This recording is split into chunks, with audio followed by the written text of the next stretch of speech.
Hello YouTube world, my name is Brandon. This is the second video I'm doing for my YouTube channel that I've had set up for quite some time now.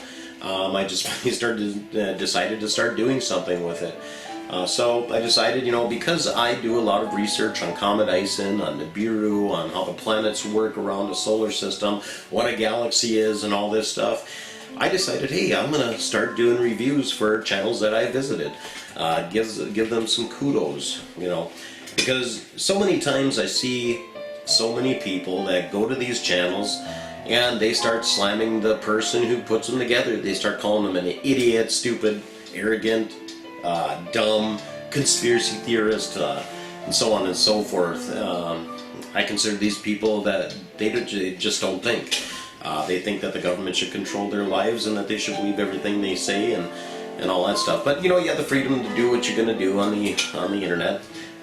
That's what's great about it, is that we have the freedom to say and do things that we, if we have a disagreement with somebody, we can say something. If we like what somebody does, we can say something. So anyways, yesterday I did it for the Canadian Greek Me channel. That guy does research on. I did that yesterday for a review on his channel. He does research on Comet Ison. He does research on Nibiru and all that stuff, and he does really good research. But I want to point out another fantastic site that I like, and this is TheFinalCountdown622. Once again, that's TheFinalCountdown622. This guy knows what he's doing. He's a younger guy, it looks like.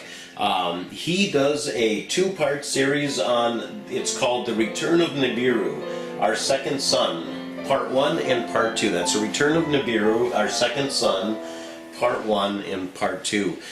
I would suggest you take a couple of moments, sit down and get some popcorn or something, and enjoy the videos. This guy does a lot of research, and you can tell.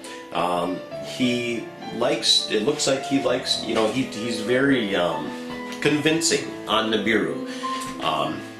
He's very convincing as to why he thinks that Nibiru is real. He talks about the earthquakes, the volcanoes, uses scientific data, like the Gulf Stream that stopped, how it affects the weather. Why is this happening? Where does global warming come from? Personally, like him, I don't believe what the government's telling me about global warming, and I think it's all a hoax, just like the carbon offset joke and everything else.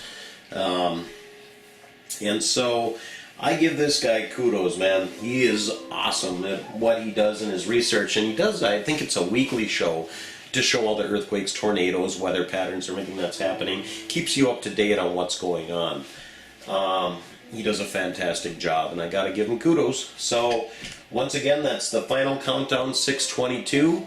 The two videos that you should sit and watch, once again, it's totally up to you, but The Return of Nibiru, Our Second Son, Part 1, and The Return of Nibiru, Our Second Son, Part 2.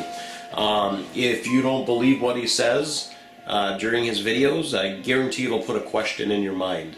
I used to, when it came to Nibiru, or Planet X, Tiki, Nemesis, or whatever you want to call it, the binary, what they call a binary sun system, where it comes around and it revolves around our sun, that when it comes in every 3,600 years, it causes damage to the Earth, and moves on.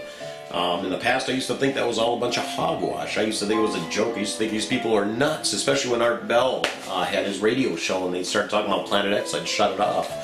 I didn't believe any of it. But with the global warming, with the asteroids that have been coming in, or the like the one that happened in Russia earlier this year, I believe that they saw one in California on the same day in Cuba. And if I'm correct, I think that the sightings of these fireballs have doubled. So, there's something wrong with this picture.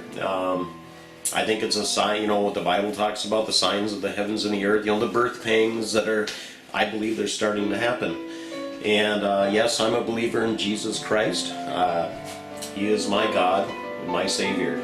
And He's the one who allows me to live. So, anyways, I don't see anything wrong with talking about Nibiru, because I think, I'm starting to think more and more that it's real. That it's ready to, and if it's not in our solar system already, it's ready. It's going to be making its appearance soon. And the Bible talks about the earth being tossed to and fro like a drunkard, and then it'll be tipped over, never to come up again. When you see that in Revelations, I believe it is, where it talks about that at the end when the skies will be rolled up like a scroll. Well, when a pole shift happens, what will the skies look like? It'll look like they were rolled up like a scroll. So, I'm starting to think that we've had a couple pole shifts in the past. Look at the mammoth that was found frozen, with its food in its stomach, and eating some kind of there was like grass or leaves or whatever that were found in that wouldn't be found in that part of the world right now. So, and that thing was found frozen, standing up while it was eating. So I personally think that if something were to be frozen that fast and that solid while it's eating, it had to be something major, like a pole shift, and it got freezing cold and it froze it. Of course, it died. So, anyways, I'm getting way off track again here now. I can go on and on and on. I better shut up. So, I give kudos to TheFinalCountdown622. Awesome channel, awesome research, and I do recommend his channel to you all. Thanks. Have a great day, YouTubers.